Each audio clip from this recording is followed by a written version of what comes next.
Well, good morning, everyone. Morning. Wow, quiet crowd. What? It's a big day. Good morning, everyone. There we go. There we go. Okay. All right. Well, today I'm happy to see everyone here, and I'm also delighted to be joined by my friend and former Department of Justice colleague, Secretary Tom Perez from the Department of Labor, as well as Deputy Director Dan Ragsdale from the U.S. Immigration and Customs Enforcement within the Department of Homeland Security. Now, we are here today to announce a significant new step forward in the federal government's ongoing effort to end human trafficking. As many of you know, human traffickers prey on some of the most vulnerable members of our society to exploit them for labor, for sex, and for servitude of all kinds. Their crimes, appropriately described as modern-day slavery, have no place in this nation that has overcome the scourge of slavery itself.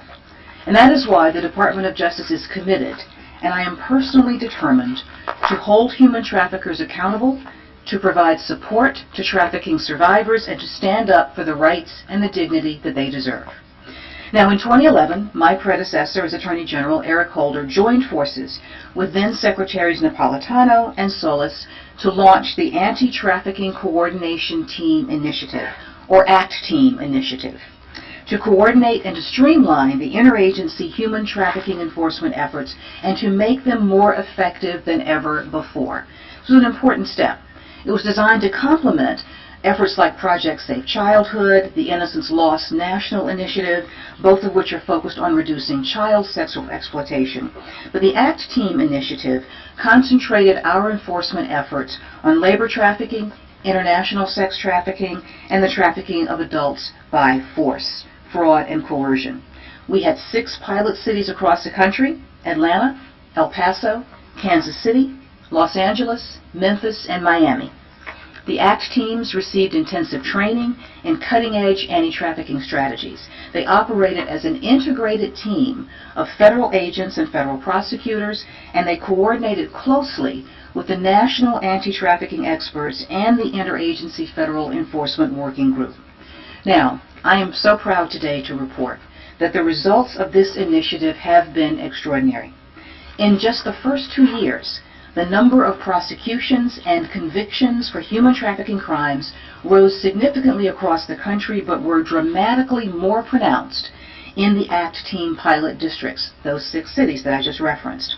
There, we more than doubled the number of defendants charged and the number of cases filed.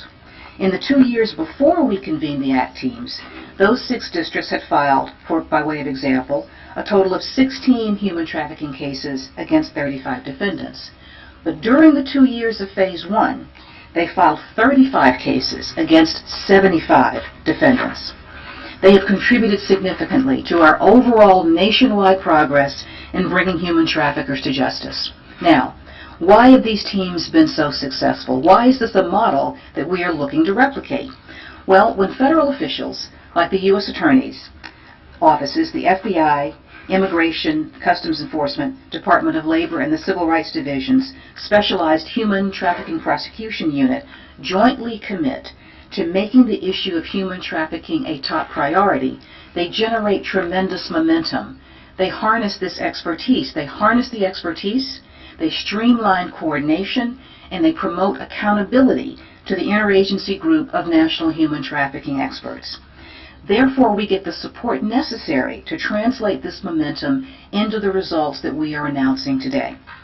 Now, these results demonstrate the effectiveness of this ACT Team initiative, but the numbers alone do not convey the significance of the human stories behind these cases, the importance of this initiative, and the real reason why we have this focus.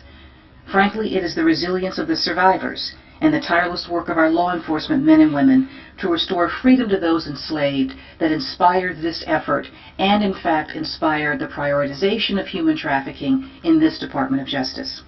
Now, in just 2 short years, the ACT teams dismantled a 10-defendant, multi-district sex and labor trafficking ring that exploited dozens of young women in El Paso, Texas. They brought down a Miami-based sex trafficking enterprise that stretched as far as Australia, and they secured over $700,000 in restitution for a victim of a Kansas City-based sex trafficking conspiracy. Now these of course are impressive numbers, and we talk about cases all the time in our announcements. But behind each of these cases there is a human life.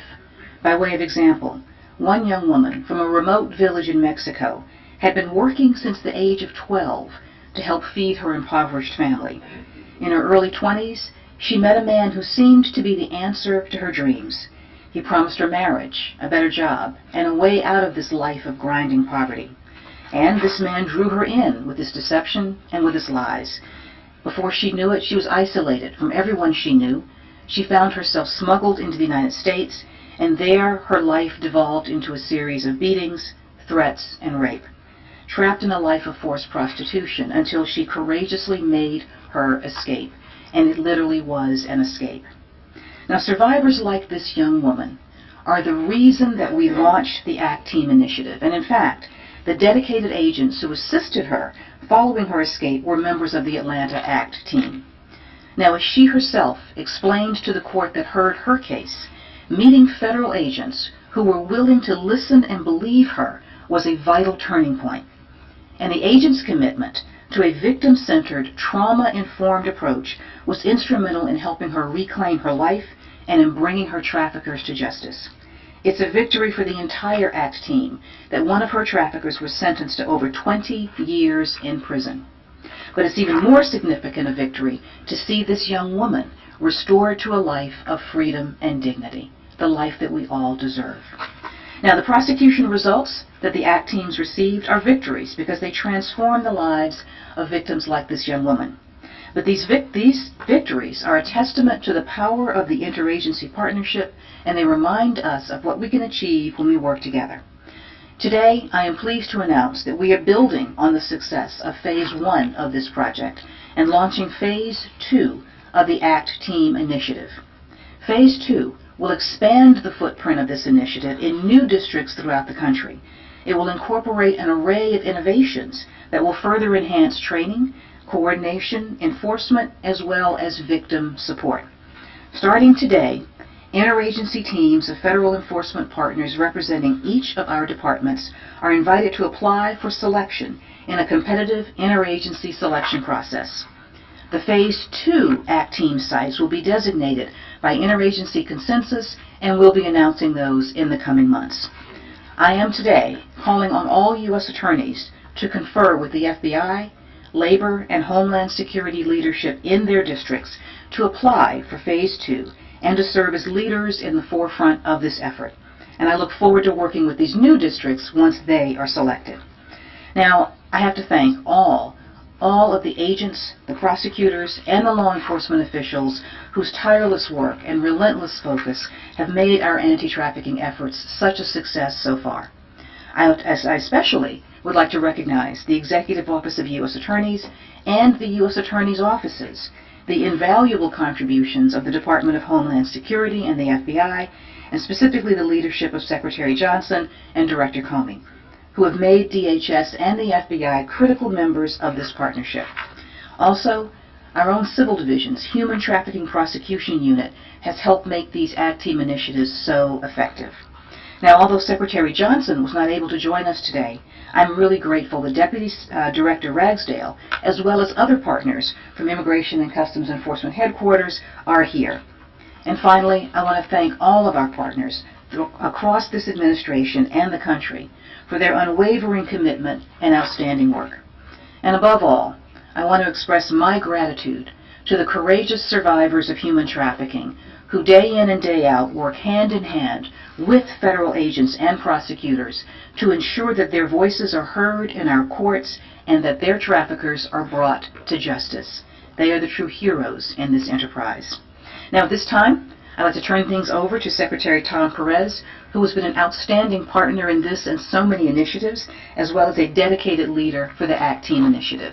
Tom, welcome back. Thank you so much, Madam Attorney General. It's an honor to be back here and back home here in the Department of Justice, and thank you so much for representing the Department of Homeland Security, who is obviously a critical component in our efforts to combat human trafficking. I've been involved on and off in the efforts to combat human trafficking for over 2 decades, and it's remarkable how far we have come as a nation, not simply as a federal government. I recall being the first-line supervisor in a case involving the Thai garment workers in El Monte in California, roughly 2 decades ago. In that case, we were able to bring the perpetrators to justice. We learned a lot about human trafficking, and then as a result of the leadership of Janet Reno, an interagency task force on worker exploitation was established. I had the privilege of co-chairing that task force back when I had more hair. And as a result of that task force, remarkable things happened, including bipartisan legislation that has served as really the fulcrum and the linchpin of the federal efforts. The establishment of dedicated units within the Civil Rights Division, led today and so ably by my friend and colleague Hillary Axsom in the Civil Rights Division. And so now we have come from the world of ad hoc prosecutions to a four-legged stool of collaboration. One leg of that stool is the work that the federal government is doing. Another leg of that stool is our state and local partners. Another leg of that stool are our nonprofit and faith communities that are such critical bridges as we seek to help victims. And then that fourth leg of the stool are our international partners. And so we have come a long way over these 20 years in our knowledge and understanding of human trafficking and how we deal with it. And as a result of that knowledge and understanding, we have been able to help exponentially more people. And I want to thank Republicans and Democrats in Congress who have done this. The ACT team is an example of what we are doing with our federal partners across this country. And as the Attorney General has described, they have been so successful and such a great example of innovative partnership across the federal government, helping to solve some of our most troubling and at times seemingly intractable challenges. The challenges we face as a nation and a government demand these unprecedented levels of interagency collaboration, and that's exactly what the ACT teams are doing. We're working together as never before, bringing our respective departments' collective resources and expertise to bear, imploding stovepipes, building an even greater than the sum of the parts opportunity and mentality to the venture. The ACT Team initiative has become a successful cutting-edge federal law enforcement effort over recent years. Under Phase 1, as the Attorney General correctly pointed out, we have seen dramatic results and dramatic success. And I am so proud of the work that the Department of Labor is doing. I remember meeting with the Department of Labor, who was a critical part of the Interagency Task Force in the 90s. And they bring so much to bear. My colleagues in the Wage and Hour Division have been important players in this. My colleagues in the Inspector General's office remain vigorous partners, and they will remain vigorous partners in Phase 2. Because although we don't directly investigate trafficking in persons cases, that is led by our colleagues here in the Civil Rights Division, we have eyes and ears across the country. And we have trained our wage and hour inspectors, our wage and hour and our IG investigators to understand and detect and serve as the eyes and ears for our prosecutorial partners in the efforts to combat human trafficking. And we also know that many victims of human trafficking are entitled to restitution for work that has been done. And so we continue to help calculate restitution amounts for trafficking victims and to partner with others around employment and training services for survivors, because our goal is to provide holistic services for victims of human trafficking. And the Department of Labor is so critically important in that effort, because survivors of this horrific, unspeakable experience need to have the opportunity to find meaningful work and to get on a pathway to normalcy that has eluded them, regrettably, as a result of the unspeakable victimization. And as the Attorney General pointed out, these partnerships at their core are about helping people. It is so fulfilling to see the victims of the El Monte tragedy, many of whom are now U.S. citizens, and many of whom are now helping victims of trafficking because they've walked in their shoes. And they are invaluable partners. They are Americans, and they are doing so much. And so this partnership moving forward, we will continue our efforts. And at the Labor Department, our Wage and Hour Division has begun completing law enforcement declarations for T-visa applications, which provide immigration relief to certain victims of human trafficking who help law enforcement in detection, investigation, and/or prosecution of trafficking crimes.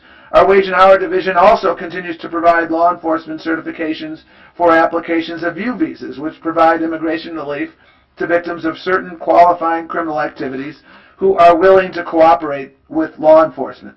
We've expanded those qualifying criminal activities we will consider for U visa certification to now include instances where we detect extortion, forced labor, and fraud in foreign labor contracting. And so as part of our enhanced coordination with DOJ and our enhanced coordination with DHS, we have begun receiving referrals for potential violations of the Fair Labor Standards Act. Because this is important, because sometimes we are able to bring civil cases under the laws that we enforce. The burden of proof is lower, and these are cases where at times it may be difficult to surmount the hurdles of bringing a criminal case. And so this is one of the ways that we can add value to our overall administration efforts to help bring perpetrators to justice and to help victims of crime. And I know I speak for everyone in this room in saying that trafficking is a blight on our shared humanity, a contemptible, unspeakable act worthy of condemnation and prosecution. And I'm so pleased to be part of this effort. And I am excited to continue in these efforts. And I want to say thank you, Madam Attorney General, because Janet Reno moved forward on this. Attorney General Ashcroft and others move forward on this. We continue to raise the bar. This is not a partisan issue. This never will be a partisan issue. And that is why I'm so excited to be here, moving forward together and collaboratively with our partners here at the Department of Justice, the Department of Homeland Security, and our other federal partners. So thank you so much for having me. And I think I will turn it back to you. All right. Thanks, Tom. Questions? We stunned you into silence. This is a banner day. I knew it wouldn't happen to you, Devlin. I apologize. You've talked a lot about how you're changing the enforcement component of this, and you've talked a little bit about how you're doing outreach to victims. As you're changing the law enforcement component, one of the concerns about human trafficking has always been that a lot of the victims end up back in similar circumstances to what they've been rescued from. What has changed in the outreach in the same time that you're changing how you investigate the crimes? You know, one of the key prongs of this is, in fact, enhance victim support services. What Phase 1 showed us was that that was an essential part of the success there, and that we needed to really focus on what the victims were telling us that they needed. We also partner with, as the Secretary mentioned, NGOs, that is to say support organizations as well, to provide services. We try and provide essentially a bridge for these survivors back into a normal life. Some of them choose to return to their homeland. Some choose to stay here. They are able to apply for citizenship. They're able to apply for certain types of visas. And they do receive extensive support services. And that is it's a very, very, very important part of what Phase 2 will contain as well. I hate to shift gears a little bit, but there was a decision a few blocks away from here that came down this morning. The court is often accused of being political, but in this case you had Chief Justice Roberts siding with the administration in the ruling. But what are your thoughts about the court's decision today, and what does it say about where the court is? There were two decisions today. One on the health care. Well, obviously, I haven't had a chance to read the decision yet, but we were certainly, from what I've read, we're pleased with the result. And I believe the President is actually going to be providing comments on that a little bit later this morning, so I'll defer comments on that decision to him. On the, to keep switching gears, the South Carolina, the tragic shootings there, is the department moving towards filing civil rights violations against Mr. Roof? As we've indicated, we've opened a hate crimes investigation into the matter. At this point, we are gathering evidence and undertaking all of the investigative steps that we need to. It simply is premature at this point to be able to announce whether the charges will be state, federal, what they will encompass, but I can say that this matter is being looked at by all of the appropriate investigative and prosecutive agencies with a view towards providing justice for those victims. Just to build off that question a little bit, can you walk us through the calculus for a decision that gets made in terms of the factors that are weighed for whether a state prosecution versus a federal prosecution would be most appropriate when you have a situation like this? You know, at this point, it would be speculative to go into that regarding this case. I can tell you that in general, again, we always work closely with our state and local counterparts and consult with them. And once all the evidence is gathered, once all the factors are considered, we all sit down and make the decision as to what is the best means of proceeding with a particular case. But with respect to this case, it's premature at this point, and I'm not going to speculate as to how we're going to have those discussions and that analysis. We're just not there yet. For the peace of mind of people who still live down in that area, any evidence so far of a broader conspiracy beyond the young man? You know, I'm not able to comment on what the investigation is or is not showing. I'm sorry about that. I think that I know people have those concerns, but what I can say is that this matter is under active investigation, and we are looking carefully at all angles of this case. Back to that. There was also a decision on disparate impact by the Supreme Court. I'm sure Secretary Perez is happy about that one. I'm curious if you are hopeful that that is a positive sign for future enforcement of the Voting Rights Act, because it's been suggested that could have implications that would give the Justice Department a way forward in terms of future enforcement on voting rights. Well, tremendously pleased with the decision involving the disparate impact claims and the fact that they are cognizable under the Fair Housing Act. That was our position. We certainly think it's been an important tool in the cases that we have brought, and we think it's very, very important in vindicating the rights of all Americans to live wherever they want in this great country, free of discrimination. We'll be looking at that decision and determining how best to utilize it in other areas, if at all. At this point, you know, it's a little premature to say how that's going to go, but we will be looking at that. And I will say that with respect to voting rights cases, the Department's commitment to enforcing the Voting Rights Act remains strong and will continue to be strong. Last question. Back to South Carolina, if I have one more question. Can you explain to us the thinking behind a domestic terrorism charge as opposed to not a domestic terrorism charge in this case? Well, you know, I think at this point it's really premature to talk about the specific statutes that may be applicable in this case. As I've indicated, when you look at the nature of hate crimes in America in generally, hate crimes are the original domestic terrorism. The original domestic terrorist organization, the first one so designated, was the Klan. So these types of cases that involve hatred of with a racial animus are specifically seen as domestic terrorism. Every fact pattern generates the applicability of different statutes, whether they're state, federal, whatever they may encompass. So I think it's premature at this point to talk about specific statutes that may be used, but I do think that from an historical context, it is important to note that hate crimes are the original domestic terrorism. Thank you. All right. Thank you all. If I could just get in one last question. On Well, we the still need 2 seconds. on the OPM hack, I wonder if you could speak to the aggression and possible prosecution in connection with that investigation, and also to your colleagues throughout government who may have been impacted by that hack. Well, with respect to any potential action or prosecution, it really is too early to provide any information on that. So I'm sorry I'm not able to give you an update on that. We're still looking into that matter very, very actively, and it is ongoing. So I'm simply not able to give you an update on that. What I can say is that a number of government workers have received notification that sensitive information may have been compromised. This is, of course, an issue of grave concern to all of us who both hold that information and who are, in fact, also government workers.